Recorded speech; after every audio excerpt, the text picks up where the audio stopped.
Um, so to give you a little background, when I was born into this life, I was born with total memory of my entire existence from the time I was a spark in the cone of inception through now. And, you know, most of this was not as a human in life. Most of this was, you know, before. Um, when I was in the cone of inception, which is this place, it's sort of like the great nursery ground. We're born from pure love and light into this place where we're like little sparks and we just kind of vibrate um, until our vibration matures. And then representatives from different dimensions, realities, races, beings come forward. And if our vibration is in the frequency that they are in, then they claim us to go with them. So it's like a big adoption agency, um, an orphanage for vibrational sparks. So I was a spark in the cone of inception and I got bored. I'm here in this cone with all these other sparks and we're all vibrating and having a good time. But then I look out and I see all and everything. And I look in and I look out, and finally I was like, I want to see what's out there. And all of my friends were like, no, stay here. And I went, no, I want to go what's out there. I want to go. So I took off and I went. And the further I went out, I realized that when you see all and everything out there, it all seems really close, but it's really far away. Like when we look at the stars in the nighttime, and it feels like you can touch them, but they're actually solar systems of galaxies far away. Um, so I remember turning and looking, and the cone was getting further and further from me. And there I was in the middle of nowhere and nothing. And everything I knew and loved was here. And everything that was unknown was out there. And it was like the most frightening, terrifying, alone feeling. And I looked, and I went, no, yeah, I'm going out there. So I took off. I was like a rogue spark. And I went traveling into all sorts of places, different dimensions. I hung out with different beings and races and species and collectives. And I just like bopped around everywhere until finally one day when I was out zipping around, and while I was accruing all these great experiences and wealth of knowledge, I had the maturity of a spark. So, knowing something and having it be anything other than knowing something, you know, two different things. So one day I was zipping through when these like energetic fingers grabbed me and pulled me into this place and said, it's time for you to grow up now. And I was in like a school for rogue sparks.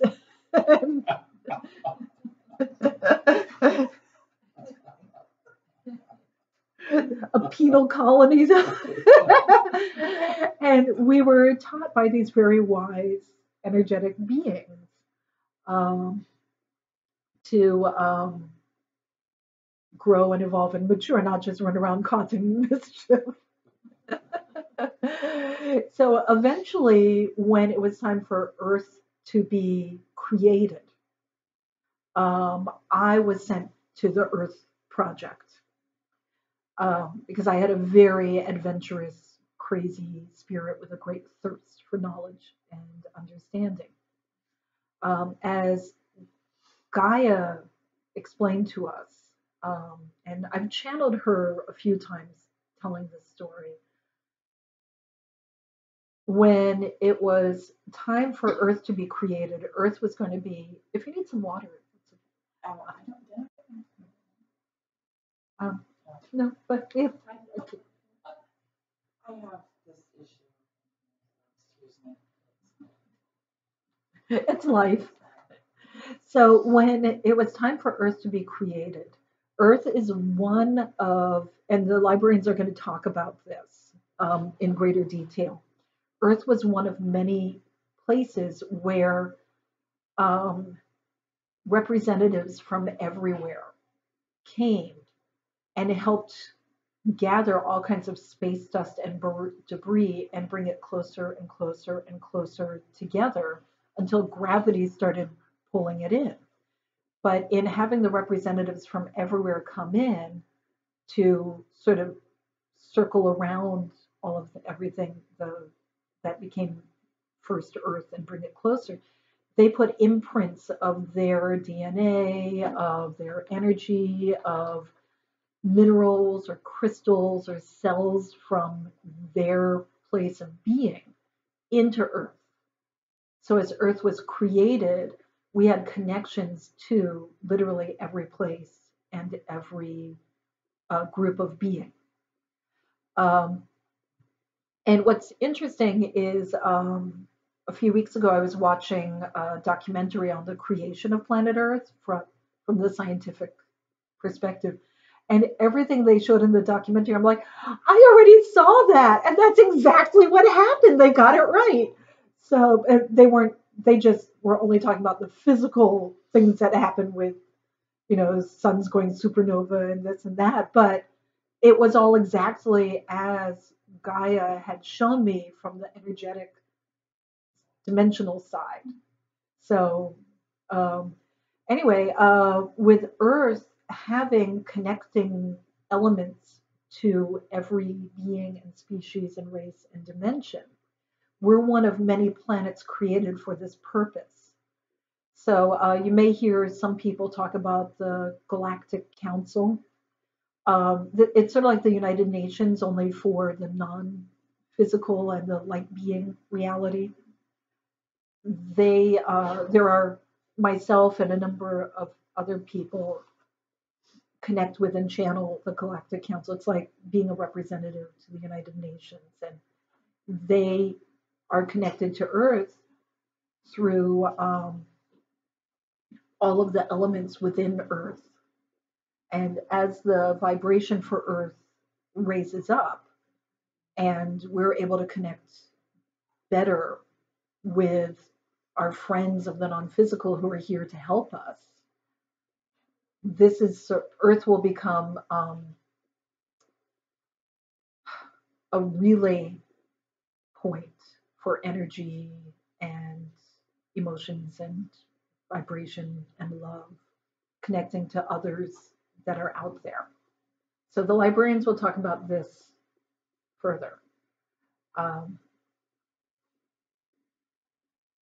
But they wanted me to explain this because they've already taught me and Gaia's taught me. So when I was, again, a very immature spark, but I was there with the creation time of our planet. It's sort of like a grunt assistant, like a go-between, because I could go very quickly. Not actually one of the ones who created the planet. Um, I after that was sent to work in the Akashic Records, assisting the librarians, and so it made sense. When I'm between lives, most of my work is a guardian for the gates of the library. Assisting those who guard the gates. So it made sense when I was born in this life. I was brought in for the purpose of sharing knowledge and increasing global understanding of our connection with everything that's out there. Um, as a child, I used to go into the Akashic Library all the time. We had many portals we lived in the woods near the Potomac River. We had still have a lot of portals on the property. My siblings and I used to go through these portals all the time, like every day. And we would dream together at night. We had a lot of adventures together. As I grew older, I spent more time studying in the library. It really helped me with my college studies and all of that. Really helps to have those who know everything being your tutors.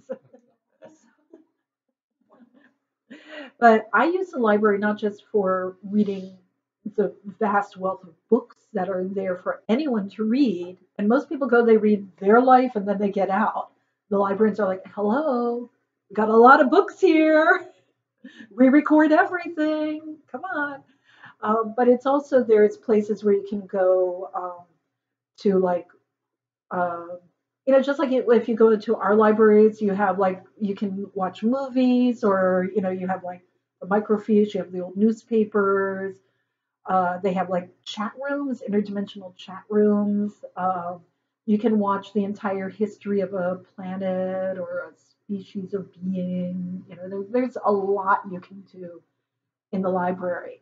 So one of my main reasons for being in this life is to connect people to all the resources in the library. And librarians are a little disturbed with me because I'm behind schedule, but they like forgot how much time it takes to like be a mom and have a career and stuff like that. So, have all the great adventures life has to offer, and all the time it takes to forget my path and find my way back to it, as we all go through having our life experience. Uh, because, like, having a full memory of my existence and understanding that this is unusual or knowing what to do with it, you know, they gave me full memory. I thought everyone had full memory of their existence. I didn't know. So then I learned not everyone does. Well, I don't know what to do with that. Why do I have that? I don't know.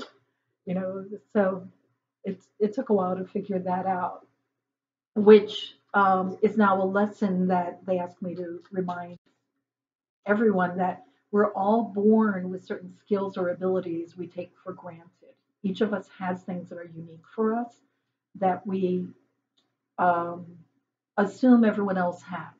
Or if we learn we're unique with it, then we assume that it's something ridiculous that should be kicked to the curb or dismissed. If there's something within you that is helpful in your life or brings illumination to your being, feel welcome to ask people. So at the time when you like leave your body and come back, and they'll go, "What?" Or when you're just like talking with your angel, and they'll go, "What?" Or, like every one of us has these bizarre abilities within us, or these strange connections that we dismiss. So look into yourself and see, like, what is it? What is it? I learned it was just like a year ago that I learned for the first time. Someone asked me, Bonita, you said you're shamanic, but you're not a shaman. I said, that's right. I'm, and they said, well, what's the difference? And I said, well, to be a shaman is a way of life. It's part of your daily practice and being. And that's not the way of my life.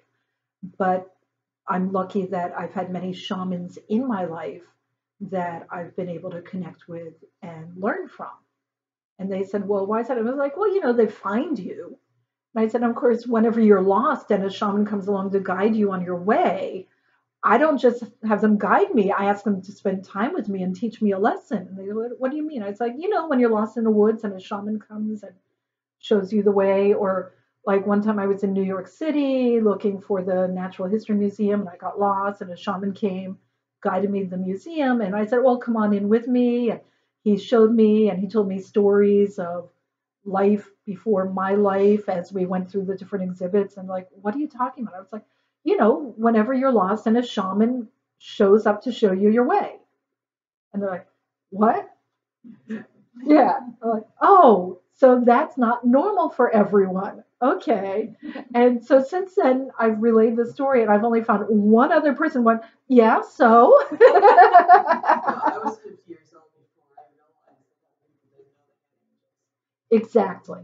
So the things that are most weird about you are the things that you take most for granted. And again, yes, I was 54 before I learned not everyone has shamans, either physically or energetic, show up whenever they're lost. So Well, you figured it out. Well, only because, like, I could have gone my whole life if no one had asked me that question. So, you will find that there are things within you, like after you pass from this life and you're doing your life review, you're like, how could I have not seen that about myself? So, appreciate what's special and unique and weird about you, and you will find that's when things open up even more. Yes. Um, okay. So, the librarians wish to come through today. They're very much with us now to talk a little bit about why Earth is special and what the plans for Earth are. I don't really know what else they know, so I'll find out when you all find out. Uh, Did you ever ask if you were a librarian? Because I think um, no, I'm not a librarian, but I assist them. Yeah. Um, so yeah, I mean they need lots of help and assistance. Most of the time, I'm watching the gateway. Um, when I'm not in life, I have this big sword made of like light and fire. And whenever any demons come near me, I touch them with a sword, and all their demon falls away, and they turn back into their beings of love. And then they return to whatever they were before they lost themselves and became demons. Um, so this is why love is truly the most powerful weapon, and why angels carry swords, because they're the ultimate cord cutters. They don't smite anyone. They release the negative so that you're left with your most greatest love. Yes. Um, and that's one nice thing about going into the library is the more you go into the library, the more you can learn about yourself and who you really are. I mean, I figure I'm such you know, a scrappy person. I'll be ready to tussle with anyone. But they remind me love is the greatest weapon. So I'm like, okay, so I won't go knock that guy's block off. You know. And if there's no helping this person with love, then I let this person go over there while I go elsewhere and help with love. I'm like, oh, I was all ready for a little scare. But I know whenever I do that, I weaken myself. And when I go forward with love to those that the love connects with, then I strengthen myself and I have more love to share.